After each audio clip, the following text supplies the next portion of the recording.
Hello. Once again, I come before you as a representative of the Illuminati. You may call me the man. Well, I have to say, I'm sorry. We were a little late getting out this week's video. I'm afraid after the Olympics we partied pretty hard, actually. We were very successful in that Olympics, and I'm very happy with the way things turned out. Although I've noticed that several people on YouTube seemed very upset that we did not, in fact, bomb the Olympics. And they seemed almost, well, sad that all those people got to live and all the athletes of the world came together in harmony and goodwill. I don't know what's wrong with these people, I really don't, but you know, that's the way some people are. However, for the most of the world, it was a good thing. So anyway, yeah, so that's why we're a little bit late. We just now are getting back into the office. But anyway, this week's topic comes from several people who wanted to know what the deal was with the hollow earth theory. Now, the hollow earth theory, for those of you who actually went to science class, is that the earth, the sphere itself, is kind of like an empty shell, and inside of it, where the yolk would be in an egg, there's actually nothing there. It's empty, and you know, there's only a certain amount of, I don't know, matter on the outside, and then there are these holes in the North Pole and the South Pole in some versions of the theory that are entranceways, so where there's a whole, I don't know, bunch of races that live on the inside lining of the Earth. We're on the outside, they're on the inside. That seems to be kind of the overall theory. Now, of course, various people have their own variations on that theory. However, all of them agree that the Earth, in fact, has nothing in the center. That, of course, is incredibly wrong. It actually does have quite a bit in the center. There is a chewy, gooey center, and in this case it's molten lava, because you know, the Earth itself has kind of an iron nickel core that is very, very hot, and it spins and very molten-y. It's very hot.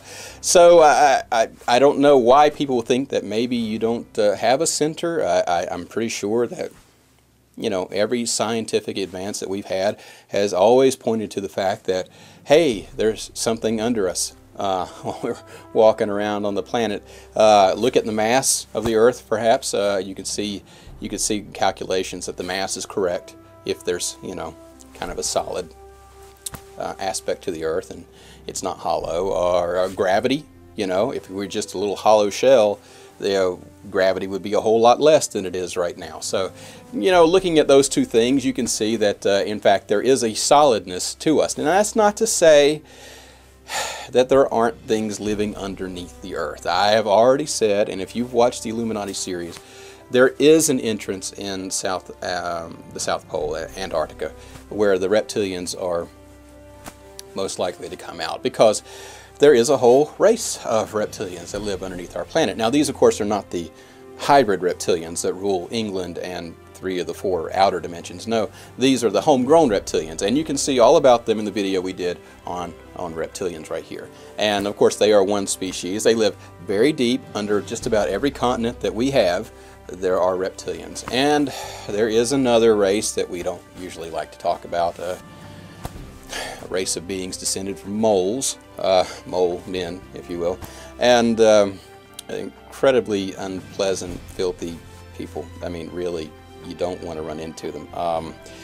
I guess, however, if you were blind and ate dirt most of your life, you probably wouldn't be very pleasant either. But anyway, they have turned out to be quite useful whenever we needed them to dig the Panama Canal out. They were doing really good work there, but otherwise they're just kind of, yeah, we don't talk about them. But anyway, yeah, so that's it. The Earth is solid, you know, molten in the middle, and